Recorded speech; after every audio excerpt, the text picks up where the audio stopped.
Salut Vinny, Coucou Sophie, comment tu vas? je vais très bien et toi? Ça va, merci. Dis-moi, est-ce qu'il faut fuir un homme qui ne travaille pas?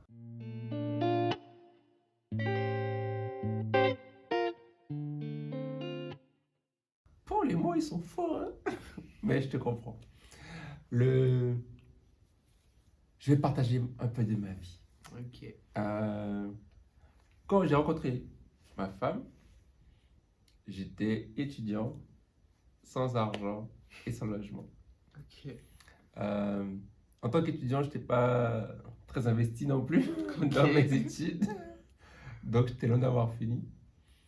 Et j'avais pas non plus un travail à côté, genre un truc chez McDo ou un truc en tant que caissier. Et j'allais de logement en logement. Ok, J'ai fait 6 logements en 3 ans. ok, Et dans 4 d'entre eux, j'étais totalement hébergé. En mode, pas de loyer, même pas les frais de bouche, comme on dit là. Pas de nourriture. Rien. Je faisais pas les courses. Enfin, je faisais pas. Je faisais les courses, mais c'était pas mon argent. Et c'est dans ce contexte-là que j'ai rencontré madame. Et, et là, tu te dis, mais comment elle a accepté ça? C'est pas ça. Tu penses à quoi là tout de suite? Non, j'ai hâte de savoir le Le cheminement, déroulement. ouais. Le... Mais ma force, c'est que malgré tout ça, moi, ma certitude de l'époque, tout le monde qui me croisait me dit, mais t'es sérieux là? C'est pas ça être un gars, c'est pas ça être un homme. Prends sur toi et tout, va chercher du boulot, fais quelque chose pour tes études, prends-le au sérieux. Et tout ça, mais non, ça me dit rien du tout, j'ai envie de faire autre chose, je sais pas quoi faire et tout, je me cherchais aussi. Mais une chose était claire, euh, je savais que c'était passager. Je sais pas combien ça allait durer, je sais que c'était passager. J'ai confiance en Dieu par rapport à ça. Et avant de rencontrer madame, c'est là où j'ai compris la mission que Dieu m'avait confiée en fait. C'est vraiment genre, j'ai compris en juin et en octobre, je discutais avec elle, tu vois. D'accord. Et pour moi, c'était vraiment ça le changement dans ma vie, c'est que ce que je devais faire sur Terre était devenu concret, c'était devenu palpable, je pouvais le toucher en fait. Et mon discours a changé, mon attitude a changé. Et j'ai pu euh, présenter les projets clairs que Dieu avait partagés, que Dieu a mis sur mon cœur à ce moment-là en fait. J'étais pas, certes j'étais étudiant, toujours sans logement, toujours sans argent, mais j'avais un plan. J'avais une direction claire de la part de Dieu en fait. Et ça j'ai pu dire le, avec les étapes, avec clarté, j'ai pu le partager, elle a pu se projeter en fait. Ok. Donc, à la question, faut-il fuir un homme qui n'a pas de travail? Je réponds oui, sauf s'il a un plan. Mais un plan, il y a des étapes, il y a des objectifs, il y a des deadlines, il y a des dates, il y a des chiffres, c'est mesurable et tu as des actions à faire. Si ça c'est clair, oui. S'il n'y a pas ça, va très vite. Direction opposée, mais très vite, très vite, très vite. T'en penses quoi? Ouais, je suis totalement d'accord. Parce qu'effectivement, comme tu dis, ne pas avoir un travail, c'est pas une tare en soi, parce que ce sont des choses qui peuvent arriver. Comme toi, tu étais étudiant, mais il peut y avoir d'autres situations. Donc, effectivement, c'est pas une tare. Maintenant, moi, en tout cas, c'est toujours le discours que j'ai entendu, c'est qu'il faut que l'homme montre qu'il est stable. Et euh, ça peut faire peur si, effectivement, la personne, ok, elle n'a pas de travail, mais en plus de ça, tu vois qu'elle se laisse guider par le vent, en mode, un jour peut-être, tu te dis, est-ce que tu peux construire quelque chose avec cette personne? Enfin, moi, en tout cas, c'est la première chose que je vais me poser. Et j'avoue que, de par ma nature un peu anxieuse, je ne vais pas me lancer dedans. Mais c'est vrai que si le gars, il te dit, voilà, c'est sûr que là, je traverse une situation un peu compliquée et tout, mais je sais ce que je veux, je sais où je vais, etc. Voilà, pas de souci. Mhm. Wow. Ben, quand je discutais de mon parcours avec d'autres d'autres gars, ils me disent, mais t'as eu de la chance, en fait. Il n'y a pas beaucoup de filles qui posent comme ça. Et là, je vois une autre fille qui pose comme ça, tu vois. Mais je pense qu'on est plusieurs. En fait, je pense que si tu. Parce qu'on est. Enfin, on n'est pas toutes vénales en mode il faut absolument que le gars il ait de l'argent, il faut un certain salaire, etc. Je pense que, comme on en a déjà parlé, nous on recherche une certaine sécurité. Et si, même si ta situation elle n'est pas au mieux, tu montres que tu peux quand même apporter cette sécurité, je pense que ça rassure la femme en face de toi en fait. Et c'est juste ça. Être rassurant. Ouais. Mais après, il y a des situations où le gars, il a un discours rassurant, mais les actions ne sont pas rassurantes du tout, hein. Ouais, tu le remarques assez vite en général. Il y en a, c'est genre, les enfants, ils ont 15, 16, 17, et le gars, il a les mêmes plans que qu'il y a C'est 20 vrai. ans, quoi. Oui, c'est vrai. Donc, Il y en a comme ça. comment, justement, comment on fait la part des choses? Je pense qu'il faut avoir un certain discernement. Parce que il y a des choses, comme tu dis, il va te tenir un discours, mais derrière, il y a des actes qui doivent affirmer, illustrer son discours. Et si tu vois qu'il n'y a pas, au bout d'un moment, pose-toi les bonnes questions, hein. Totalement d'accord avec toi. Moi, ce que j'aime bien prendre comme exemple, c'est être sportif. Si quelqu'un te dit je suis sportif et qui ne fait pas minimum 15 minutes par jour, déjà, 15 minutes par jour, ça revient à 2 heures. Mais c'est tous les jours, tu vois. Ou 3 fois 2 heures dans la semaine. Sportif. S'il fait ses 6 heures là, le dimanche après-midi, parce que qui tu es, je vais dire, ouais. Qui tu es s'exprime tous les jours. Si tu as un plan, il doit s'exprimer tous les jours. Il doit apparaître dans ton quotidien. Sinon, c'est pas un plan. Tu vois ce que je veux dire? Et ça, le souci des gens, c'est que passer de l'idée au concret, il y a beaucoup de gens qui disent fais-toi aider, trouve quelqu'un, je sais pas, mais tu peux pas me dire ouais, moi je sais que un jour j'aurai une entreprise et tout, mais tu sais ce que ça coûte d'avoir une entreprise? Je sais pas. Ouais. Tu sais ce que tu sais engager des gens, tu sais comment gérer entrée d'argent, sortie d'argent, tu sais comment déclarer tes impôts en tant qu'entreprise, tu sais comment les diminuer. Tu vois, se dire, il y a tellement d'informations. La comptabilité d'une entreprise, et les comptables, c'est des stars. C'est des stars dans l'entreprise parce que l'argent, c'est.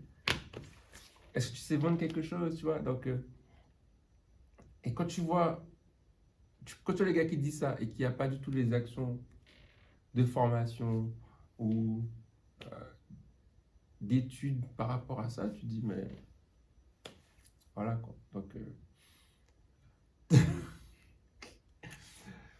donc, un gars qui ne travaille pas, ça ne fait pas peur si, dans son quotidien, le plan s'exprime. Donc, qu'est-ce que tu vas chercher à voir comme action, toi, dans le quotidien? Mais déjà qu'il est proactif, s'il est dans ses études, bah, tu vois qu'il s'investit dans ses études. Si c'est, il a déjà fini son cursus universitaire, mais qu'il n'a pas trouvé, que tu le vois pas chercher ne serait-ce que, je sais pas, je sais même pas sur quoi, vu que je suis fonctionnaire, je sais même pas où est-ce qu'on regarde Ok. les offres d'emploi. Mais en tout cas, tu cherches quoi. On voit qu'il y a un semblant de quelque chose. Si ça, c'est pour moi, c'est le strict minimum. Si tu ne peux même pas faire la base, ça veut dire que ton projet, là, en fait, à la base, soit il manque la détermination ou la conviction, je sais pas, mais il manque quelque chose. Moi, j'ai un ami qui me disait, quand tu n'as pas de travail, ton travail, c'est de chercher du travail. C'est vrai. Et il m'a tapé fort, il m'a tapé. À l'époque où justement j'avais un côté fainéant, euh, il me dit, t'envoies combien de CV par semaine? Bah, non, il a dit oui, par semaine. Je dis, bah, 3-4. Il m'a dit, 3-4 CV par semaine? Tu changes du boulot? Mais c'est comme ça. Je dis, ouais, je cherche les offres et tout. Je vois les meilleurs je vois les meilleurs qui me correspondent et tout. Il m'a dit, ok. Et tu envoies tes CV que dans la région parisienne? Je dis, ouais. Donc, il me dit, tu cherches vraiment du boulot? Encore une fois, il me pose la question comme ça. Je dis, bah, qu'est-ce que tu veux que je fasse? Ben, il n'y a pas de boulot qu'à Paris. Tiens, du boulot, il y en a ailleurs, dans d'autres régions. Il me dit, tu cherches pas ailleurs? J'ai jamais pensé. J'avais jamais pensé à ça. J'avais jamais pensé à ça. Il me dit, ok. Et après avoir envoyé ton CV, tu envoies un mail pour relancer l'entreprise? Je dis, non. Le gars, il m'a démonté. Il m'a dit, bon, ok. Le gars, c'est un ingénieur. Il a eu son diplôme, Bac+5, il a fait de l'alternance aussi. Ce gars-là, il avait envoyé 200 CV, mais à 200 grosses boîtes françaises, quoi. Dedans, il y a Thales, il y a Dassault, il y a Safran, Siemens, mais c'est des mastodontes. Il me dit, bon, moi, je sais que j'ai des entreprises claires dans ma tête. Et il me dit, il y a 200, je sais à quelle date je les ai envoyés, je sais à qui j'envoie des mails de relance, je sais qui je dois appeler dans l'entreprise, à quel moment je les appelais. Et s'ils me répondent non, je sais ce que je dois renvoyer comme mail, je reste, il me montre son Excel, tu vois, avec toutes les colonnes, et où il a coché le mail qui est prêt et tout, tac, tac, tac, personnalisé et tout, j'étais là. Il me dit, bon, est-ce que quand tu penses que tu cherches du boulot? Je lui dis ça, il a dit, moi j'ai mon Bac+5, toi t'as pas un Bac+5, est-ce que si vraiment tu charges du boulot? J'étais là, il m'a tapé, bao, bao, bao. Mais grâce à lui et à cette expérience, je sais aujourd'hui que je travaillerai toujours. Mhm. Après lui, je suis passé de 3-4 CV par semaine à 50 CV par jour. Ok. 50 CV par jour. Moi j'aime beaucoup la conversation, comme tu peux le voir. Donc j'ai postulé en tant que réceptionniste d'hôtel, en tant que caissier, en tant que téléopérateur. J'avais déjà une expérience de caissier et j'ai postulé aussi dans les trucs comme McDo, KFC, tout ça. J'ai fait téléopérateur là, il y avait toute la panoplie de Pénélope, trucs comme ça et tout. Fun Réseau, des trucs comme ça. Tac, tac. Je te promets, il y a des gens, ils m'appelaient, ils me disaient, j'ai vu que vous avez posté 20 CV chez nous, on voudrait vous rencontrer. Juste pour ça.